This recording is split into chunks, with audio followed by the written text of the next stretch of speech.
किसी भी लोकतांत्रिक देश में सबसे महत्वपूर्ण अधिकार मत देने का अधिकार होता है।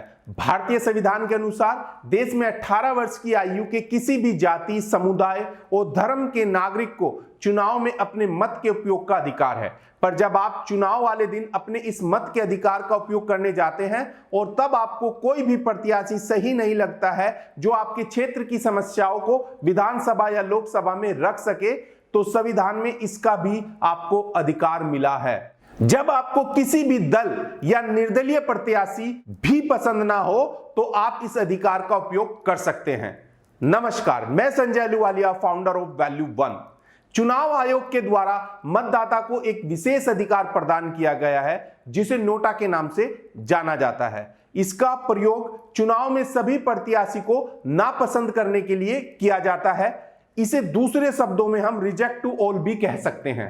नोटा को नन ऑफ द अबव के नाम से भी जाना जाता है। इस आदेश के बाद भारत नोटा का विकल्प उपलब्ध कराने वाले देशों में विश्व का 14वां देश बन गया है। हालांकि बाद में चुनाव आयोग ने स्पष्ट किया है कि नोटा के मत गिने तो जाएंगे पर इसे रद्द मतों की श्रेणी में रखा जाएगा।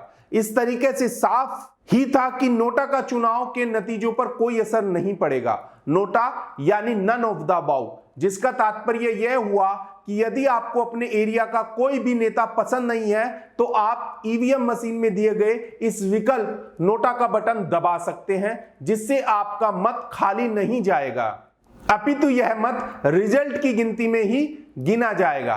तो चलिए जानते हैं नोटा का इस्तेमाल भारत में कब और कैसे शुरू हुआ।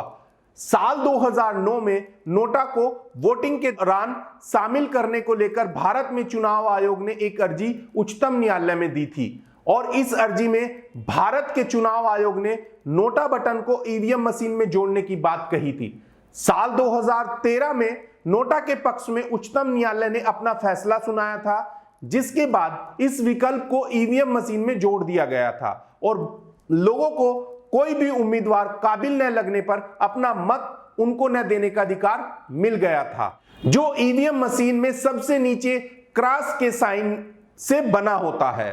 नोटा का प्रयोग केवल भारत में ही नहीं बल्कि दुनिया के बहुत से देशों में वहां के नागरिकों द्वारा चुनाव के समय किया जाता है, जैसे Colombia, Ukraine, Brazil, Bangladesh, Finland, Spain, Sweden, Chile, France, Belgium और ग्रीस।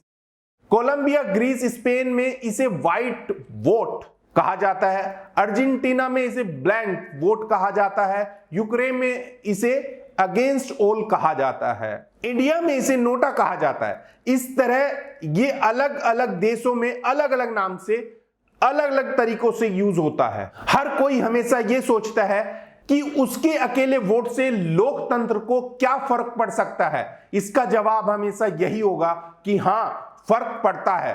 प्रत्येक वोट लोकतंत्र को मजबूत बनाता है और प्रत्येक ऐसा वोट जो नहीं दिया जाता है वो आवाज न सुनने की जगह बनता है और प्रतिनिधित्व को कमजोर करता है। रशिया के प्रेसिडेंट बोरिस ने कहा था, NOTA helped convince the people they had real power even a rigid election and played a role in building true democracy.